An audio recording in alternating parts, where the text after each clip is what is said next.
নমস্কার, আমি অশোক মুখোপাধ্যায়। তুরি কাহিনীর এই নতুন এপিসোড নিয়ে আপনাদের সামনে এলাম। আজকে সবাইকে, যারা দেখছেন তাদের সবাইকে বাংলা নববর্ষের শুভেচ্ছা জানাই। আচ্ছা, এই যে নববর্ষ নিয়ে তো আমরা ছোটবেলা থেকে নানান রকমের সব আমরা জিনিস দেখেছি। তা আমাদের ছোটবেলার কথা বলি, আমরা বিভিন্ন দোকানে যারা নেমন্তন্ন করতে যেতাম, তখনকার দিনে এখনকার মতো এত আধুনিক সব খাবার দাবার ছিল না। তখন ওই রকম আমার মনে আছে যে একটু ডাবের জল দেয়া হতো। ডাবের জলের সঙ্গে তারপরে হয়তো একটা মিষ্টির প্লেট দিল বা প্যাকেট দিল, আমরা নিয়ে চলে এলাম, বা এরমই দেওয়া হতো আর কি। আমরা যে পাড়ায় থাকতাম সেই পাড়ায় প্রচুর সোনার দোকান, এবং বাঙালিরা সোনার দোকানে গিয়ে একটা অল্প কিছু কিনলো বা কিছু ক্যালেন্ডার দেওয়া হতো বাংলা, তারা দিত, এবং তারপরে একটা অল্প কিছু খেয়ে মুখ মিষ্টি করে তারপর চলে আসা হতো। কালে কালে নববর্ষের অনেক জিনিস পাল্টে গেছে, কিন্তু মূলটা একই আছে। আমরা পেছনের দিকে তাকাই একটুখানি। এই যে বাংলা নববর্ষ, এই যে পয়লা বৈশাখ থেকে যে বাংলার সাল গণনা করা, এটা কবে থেকে শুরু হলো? তো ইতিহাস ঘেঁটে দেখতে পাচ্ছি দুটো মত আছে। কেউ বলছেন বাংলার রাজা, গৌড়বঙ্গের রাজা শশাঙ্ক 593 থেকে 594 খ্রিস্টাব্দে বাংলা সন গণনা করা শুরু করেন, গৌড়বঙ্গের রাজা। তারপর আর একটা মত বলছে না না, শশাঙ্ক নয়, এটা আকবর করেছিলেন 1584 খ্রিস্টাব্দ থেকে। যাই হোক না কেন, মূলটা একই। এই যে একটা 593-94, একটা 1584, মূলটা হচ্ছে এইটাই যে আকবর করেছিলেন বা অন্যান্য রাজারাও করতেন, চৈত্র মাস অবধি যা ধার বাকি আছে বা খাজনার ধার বাকি আছে, তারা সব 31শে চৈত্রের মধ্যে খাজনা পরিশোধ করে দিত। পয়লা বৈশাখে তখন রাজা বা জমিদার সবার বাড়ি, সবার প্রাঙ্গণে, তার সদরে, তার বৈঠকখানায় লোকজন জমায়েত হতো, যে ওই সমস্ত পুরনো ধার বাকি মিটে গিয়ে নতুন করে খাতা উদ্বোধন হলো, খাজনা, নতুন বছরের খাজনা নেওয়া হবে বা খাজনা পরিশোধ করা হবে। সব পরিশোধগুলো সব 31শে চৈত্র হয়ে গেছে। আমরা পয়লা বৈশাখ থেকে আবার নতুন করে বছর শুরু হবে। তো সেই জন্যে প্রজাদের সব ওই 31শে চৈত্রের মধ্যেই খাজনা পরিশোধ করতে হতো, এবং যখন তারা যেত তখন ওই জমিদার বা রাজা বা যেই হোক না কেন, প্রজাদেরকে মিষ্টি মুখ করাতো। একটা মিষ্টি দেয়া হলো, তারপর তারা সেটা মিষ্টি টিষ্টি খেয়ে চলে আসতো। এটা অদ্ভুত, এবং সেটা শুধু এই বাংলায় নয়, বাংলা, ঝাড়খণ্ড, যেটা এখন ঝাড়খণ্ড, বিহার, আপনার ত্রিপুরা, এই এই নানান এই 3-4টে জায়গায় কিন্তু বাংলা নববর্ষ পালন করা হয়। এমনকি আসামে বরাক ভ্যালিতে, সেখানেও বাংলা নববর্ষের চল আছে। এ তো গেল একটা, কোথায় কোথায় আছে, কবে থেকে শুরু হয়েছে তার একটা ইতিহাস আমি বলে গেলাম। কিন্তু এর মধ্যে নানান মজা আছে। বাংলার একটা বড় ব্যাপার নববর্ষ মানেই আমাদের মিষ্টি খাওয়া, মিষ্টি মুখ। এই মিষ্টির যে ব্যাপারটা, সেটার সঙ্গেও কিন্তু নববর্ষ খুব জড়িয়ে। যদি পেছন ফিরে তাকানো যায়, আমরা কলকাতার কথাই বলি, কলকাতায় সব থেকে পুরনো দোকান যে খুলেছিলেন সেই 1826 সালে পরাণচন্দ্র নাগ বলে এক ভদ্রলোক, তিনি হুগলির জনাই গ্রাম থেকে এসে একটা দোকান খুলেছিলেন। কোথায় না, বউবাজার এলাকায়, বউবাজার বৈঠকখানা এলাকায় একটা দোকান খুলেছিলেন, যে জনাই গ্রাম থেকে আসা পরাণচন্দ্র নাগ। তার ছেলে, তিনি খুব কম বয়সে মারা যান, তার ছেলে ভীমচন্দ্র নাগ এই দোকানের মালিক হন। তখন তার 17 বছর বয়স। সেই সময়তে ভীমচন্দ্র নাগের একটা দোকানটা চালু হয়ে যায়, ছোট্ট দোকান, যাকে বলা হয় ঝুপড়ি দোকান, তখন তাই ছিল। তা কালে কালে ভীমচন্দ্র নাগ বাড়লো কিভাবে, সে কথা পরে বলছি।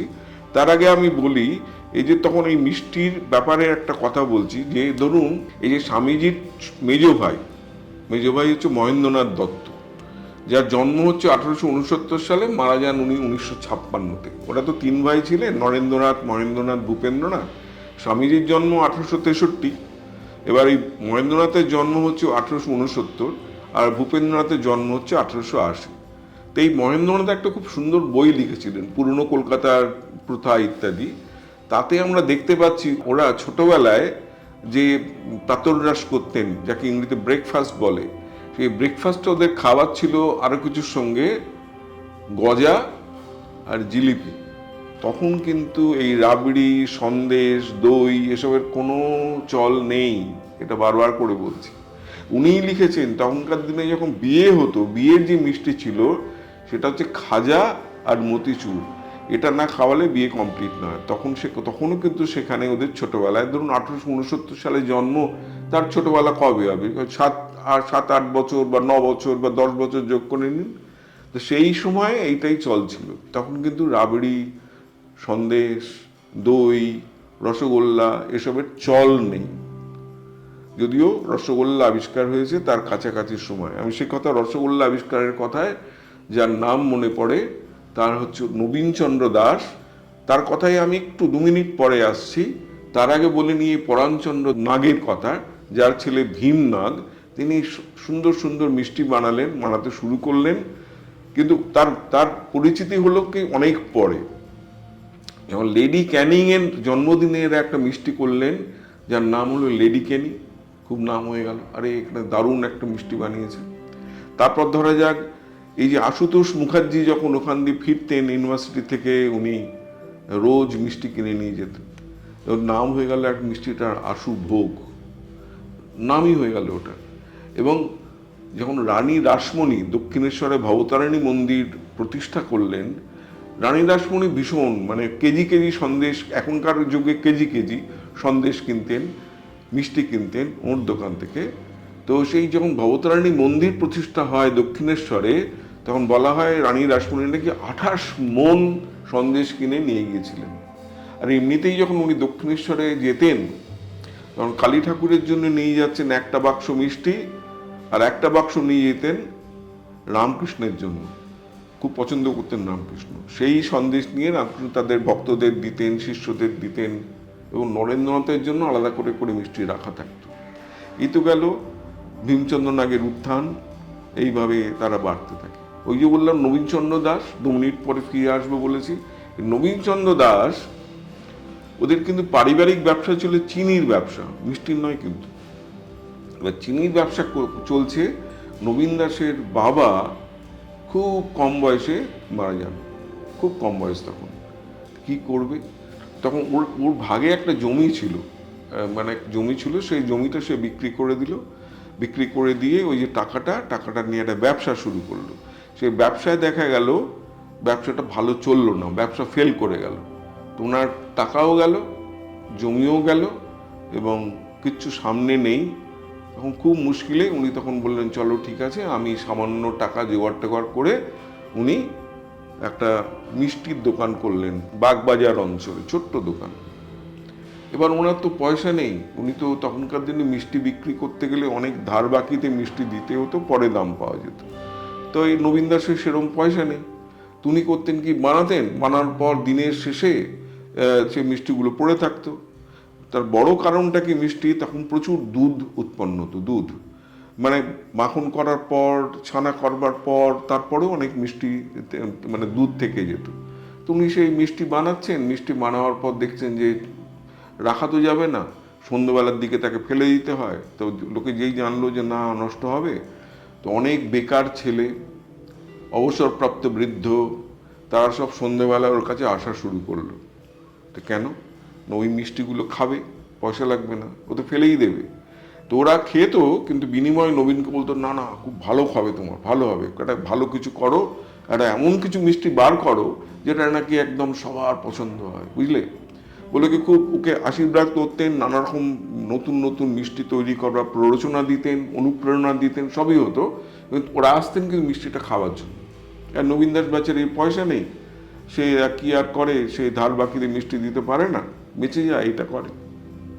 এই করতে করতে কেউ একজন বললো কি, ওর মাথায় আসে এই ছানার বল দিয়ে দুধে ফোটানো যায়, তাহলে একটা কিছু করার চেষ্টা করা যায়, রস ভর্তি যদি মিষ্টি করা যায়। এটা ওনার মাথায় এলো।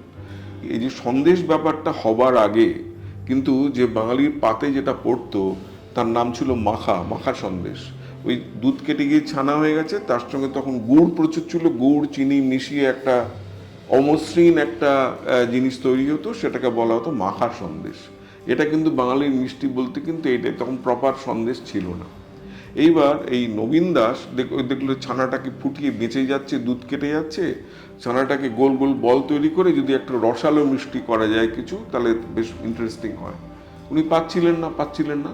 এই করতে করতে হঠাৎ উনি একটা মাথায় খেলে গেল, ওই ছানার মধ্যে এক ধরনের উৎসেচক আছে, বাংলায় উৎসেচক বলে, ইংরেজিতে বলে এনজাইম, সেটা উনি আবিষ্কার করতে পারলেন। এইটা দিয়ে যদি আমি ফোটাই তাহলে কিন্তু ছানা ভেঙে যাচ্ছে না। ছানার বল তৈরি করে ফোটাতে গেলেই এর আগে ছানা ভেঙে ভেঙে যাচ্ছিল। তো বললো ভালো, একবার করলেন, দুবার করলেন, ফাটছে না, তো খুব আনন্দ হলো। সন্ধ্যেবেলার দিকে এমনি তো যারা বয়স্ক লোকরা আসতেন, এক মারোয়াড়ি ভদ্রলোক যার নাম ভগবান দাস বাগলা, তা তিনি ওই ঘোড়ার গাড়ি চেপে ওইখান দিয়ে যাচ্ছিলেন। ওনার একটু তেষ্টা পেয়েছিল, তো ওই ছোটো দোকানটা দেখে ওখানে ঘোড়ার গাড়ি থামালেন, থামিয়ে তারপরে একটু জল চাইলেন। তখনকার দিনে জল চাইলে সঙ্গে কিছু মিষ্টি দিত, এখনও দেয়। পুরনো বাড়ি যারা জল চাইলে শুধু জল দেয় না, জলের সঙ্গে একটু হয় গুড় দেয় বা কোনো সন্দেশ থাকলে সন্দেশ দেয়। পুরনো বাড়ি, পুরনো সংস্কৃতি যাদের আছে তারা করে এটা। তা ভগবান দাস বাংলা জল চাইতে তখন ওই জল দিলেন, আর ওই তার সঙ্গে গোল বল মতো যেটা বানিয়েছেন সেটা দিলেন। কে দিলেন? নবীনচন্দ্র দাস। তো ভগবান দাস বাংলা ওটা খেয়ে একবারে মুগ্ধ, বলে কি বানিয়েছো হে? তো বললেন না, নাম এখনো দিইনি, তো এরম গোল একটা বল এরম বানিয়েছি রস দিয়ে। বলে খুব ভালো হয়েছে, খুব ভালো হয়েছে। তো পরের দিন আবার এলেন, পরের দিনও একই জিনিস, একই রকম কোয়ালিটি খেলেন, উনি তো মুগ্ধ। তো তখন উনি পয়সা দিয়ে অনেকগুলো রকম কিনলেন, কিনে এখন বিভিন্ন জায়গায় বন্ধু বান্ধবদের মধ্যে দিতে আরম্ভ করলেন। এখন যেহেতু রসের মধ্যে গোল্লাটা হয়েছে, তার নাম হয়ে গেল রসগোল্লা।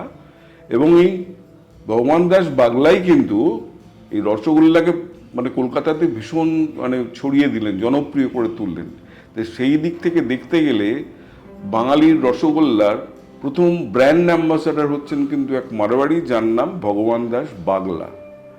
এবং নবীন দাসের একটা ব্যাপার ছিল যে উনি কোনো পেটেন্ট নেননি, কিচ্ছু করেননি, রসগোল্লা বানানোর কৌশলটা নিজের কুক্ষিগত করে রাখেননি।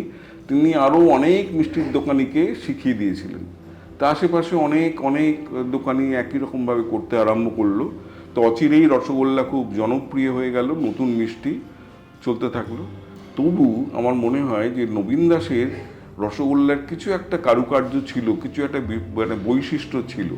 তো একদিন এক ডাক্তার, পশুপতি ভট্টাচার্য বলে একজন ডাক্তার, তা তিনি যখনই যেতেন রবীন্দ্রনাথ ঠাকুরের কাছে গল্প করতে বা দেখতে, তা তুমি তখন ওই রসগোল্লা নিয়ে যেতেন। তো রবীন্দ্রনাথের ভীষণ ভালো লাগতো সেই রসগোল্লা। একদিন উনি দেখলেন যখন গেছেন যে নবীন দাসের রসগোল্লা শেষ। কি করেন, পাশের কোনো দোকান থেকে নিয়ে গেছেন, রবীন্দ্রনাথকে দিয়েছেন। পরে রবীন্দ্রনাথ বললেন, দেখো এটা নিশ্চয় ওই দোকানের রসগোল্লা নয়। নবীন দাসের বংশধররা তারপরে এই ব্যবসাটাকে আরও বাড়াতে শুরু করলেন। এই পরবর্তীতে এই রসগোল্লাকে কেন্দ্র করে ছড়া চালু হয়ে গেল, বাগবাজারের নবীন দাস রসগোল্লার কলম্বাস। তো যাই হোক, রসগোল্লা যখন জনপ্রিয় হয়ে গেছে তখন উনি সন্দেশটাকে খুব আরও সুন্দর করবার দিকে নজর দিলেন। ওই যেটা বলেছিলাম মাখা সন্দেশ ছিল, যাকে বলে গ্র্যানুলার ফর্মে সন্দেশ পাওয়া যেত, উনি সেটাকে মসৃণ সন্দেশ করতে আরম্ভ করলেন। ক্রমে জন্ম নিল আম সন্দেশ, কামরাঙা সন্দেশ, এবং পেনেটিতে মানে সোদপুরের কাছে পেনেটিতে পাওয়া যেত গুপো সন্দেশ, সেটাও খুব জনপ্রিয় হয়ে উঠলো। এরকম 2-3 রকম সন্দেশই খালি পাওয়া যেত। পরের দিকে যে 45-50 রকমের সন্দেশ সেরকম তো তখন ছিল না। এবার এই যখন হচ্ছে, তাহলে তখন কি আছে, ভীমচন্দ্র নাগ আছেন, আমাদের নবীনচন্দ্র দাস এসে গেছেন। তো আর একজন লোক হাওড়ার নিজবালিয়া গ্রাম থেকে এসে এখানে একটা দোকান খুললেন, দ্বারিকনাথ ঘোষ। এবার দ্বারিকনাথ ঘোষ যখন খুললেন, দ্বারিকনাথ শুধু মিষ্টিতেই নয়, আরও অনেক নাম করলেন, ফুলকপির সিঙ্গাড়া, আরও নানা রকম নোনতা জিনিস, রাধাবল্লভী ইত্যাদি ইত্যাদি চালু করলেন। তারিখের বিজ্ঞাপন খুব সুন্দর ছিল, সারা বছরে কত চিনি লাগে, কত ময়দা লাগে ইত্যাদি ওরা বিজ্ঞাপন করতেন। এবং রবীন্দ্রনাথের ভাষায়, রবীন্দ্রনাথ তো অনেক জিনিসের জন্য মানে বিজ্ঞাপন করেছেন, পয়সা নিয়ে পয়সা না নিয়ে। রসস্রষ্টা হিসেবে 1 নম্বরে দাঁড়িয়ে, পরে হচ্ছে রবীন্দ্রনাথ ঠাকুর। আর এটা বলছেন কখন, বনফুলের বাড়ি খেতে গেছেন, তার স্ত্রী লীলা দেবীকে বলছেন কি সুন্দর রান্না করেছো, তুমি বোধহয় 3 নম্বর আসনটা নেবে, এই বলে লীলা দেবীকে উনি খুব রসিকতা করতেন। সেই সময় এই 1880-85 সালে একটা ছোট্ট দোকান হয় বিবেকানন্দ রোডের উপরে। একজন জমিদারের জমিতে একটা ছোট্ট দোকান ছিল, সেই জমির দোকানটা খুব বিখ্যাত হয়ে গেল পরের দিকে। 70-75 বছর পরে সেই দোকান খুব বিখ্যাত হয়ে গেল। শঙ্করলাল চৌরাশিয়া সেটাকে খুব বিখ্যাত করলেন, তার নাম হচ্ছে গাঙ্গুরাম। এবার গাঙ্গুরামের দই খুব বিখ্যাত হওয়ার একটা ওদের বাড়ির মধ্যে সংস্কার আছে, এবং বলা হয় যে গাঙ্গুরামের বিবেকানন্দ রোডের যে দই, তার মতো দই কোনো দোকান করতে পারে না। একদিন দুপুরবেলা এক ভিখিরি, তার ছিন্ন পোশাক, এসে খেতে চেয়েছে, জল চেয়েছে। তো উনি এরকম দই আনতে গেছেন, জল ফিরে এসে দেখলেন লোকটা নেই। তো তখন এদের মনে হয় চৌরাশিয়া পরিবারের এই যে এসেছিলেন যিনি চাইতে, তিনি নারায়ণ। আমরা তো অতিথিকে নারায়ণ বলি। তো এই যে নারায়ণ এসেছিলেন দইটা খেতে, তার জন্যই যে দইটা উৎসর্গ করা হলো। এই জন্যে বিবেকানন্দ রোডের যে যে দই, সেটা হচ্ছে ওদের মধ্যে সব থেকে বিখ্যাত। আমার মনে আছে আজ থেকে অনেক বছর, 1990 সালে আমি একবার রামজি চৌরাশিয়াকে মিট করেছিলাম, ওদের মানে উত্তরসূরি, মানে এখনকার জেনারেশন। তিনি এখনো বেঁচে আছেন, অনেক বয়স হয়ে গেছে। রামজি তারপরে দই থেকে একটু দেখলেন একটু ফ্লেভার দই যদি করা যায়, তো ফ্লেভার দিয়েছিলেন, দইয়ে গন্ধ সুন্দর। তো তখন একজন শিল্পী সত্যেন্দ্রনাথ রায় বললেন যে আপনি গন্ধ তো দিয়েছেন, এটা শুনে লোকে ভাববে যে এটা একটা ভেজাল দিয়েছেন আপনি, ওই জন্য আপনি গন্ধ মেশাচ্ছেন। তো তা কী করা যায়, 2000 কাপ তৈরি করা হয়ে গেছে। তাই থেকে জন্ম নিল ইন্দ্রাণী। ওদের একটা মিষ্টি আছে ইন্দ্রাণী বলে। তো তখন ক্যাম্পেন হতো, আমরা দেখেছি যে ইন্দ্রাণীকে ভোট দিন, এরকম ক্যাম্পেন হতো ইন্দ্রাণীকে নিয়ে। ইন্দ্রাণী এখনো পাওয়া যায়। তো এই কথাগুলো বলছি কেন, বাঙালির নববর্ষকে ঘিরে এই নানান রকমের বৃষ্টির ধারা চলে এসেছে। আর মিষ্টি হচ্ছে একটা শিল্প। আজকে এই শিল্পে যতদূর আমি খোঁজ নিয়ে জেনেছি যে প্রায় 1.5 লক্ষ দোকান সারা পশ্চিমবঙ্গে ছড়িয়ে আছে, এবং প্রত্যেকটা দোকানে ধরা যাক যদি গড়ে 25-30 জন থাকে, তাহলে অনুমান করে নিন কত কত লোক এইটার ওপরে, এই শিল্পের ওপরে নির্ভর করে বাঁচছে। শুধু কলকাতাতেই এখন প্রায় অন্তত কিছু না হলেও 15,000 দোকান, 10-15,000 দোকান, কলকাতা বেড়েও গেছে। তো শুধু বাঙালির নববর্ষের সঙ্গে বাঙালির মিষ্টি, বাঙালির নববর্ষের সঙ্গে বাঙালির এই যে ধারাটা, শিল্পের ধারাটা, এটা কিন্তু অনেক দিনের। সুতরাং আপনারা সবাই ভালো থাকুন। আবারও বলি, এই নববর্ষের শুভেচ্ছা জানুন। আর আমাদের তুড়ি কাহিনীকে আপনারা সাবস্ক্রাইব করুন, আপনারা এটা দেখুন, যত দেখুন ছড়িয়ে দিন, তবেই তো আমরা নতুন নতুন গল্প শুনতে পারব। আর অনেক আকর্ষক গল্প আমাদের ব্যাংকে আছে, সেগুলো আমরা শোনাবো আপনাদের। আপাতত আসছি। আপনারা সবাই আমার, আবারও বলি, নববর্ষের শুভেচ্ছা জানবেন, আমার নববর্ষের নমস্কার জানবেন।